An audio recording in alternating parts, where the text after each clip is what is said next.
Hi, in front of me I have ALCATEL 3X and I'm gonna show you how to record the screen on this device.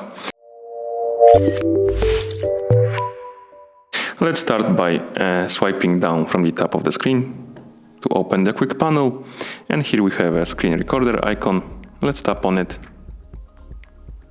Now read the message and then tap Start Now. The countdown will start, and after it's complete, the recording will begin. As you can see here we have a counter, so let's do something on our screen. Then tap on this button right here to stop it. Now we'll have received a notification about the video. So let's tap on it, and here we can view our video.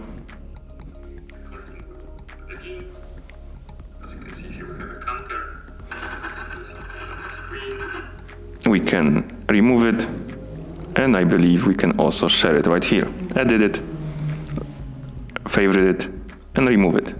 Let's remove it by tapping delete.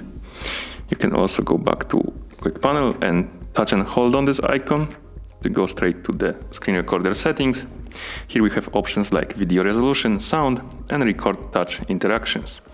Let's tap on video resolution. Here we can choose between 720p and 480p. And sound we can select from, we can select mute or mic. And on the bottom we have record touch interactions, and we can turn it off and on like that. And that's how you record screen on this device. Thank you for watching. If you found this video helpful, remember to subscribe to our channel and leave the like on the video.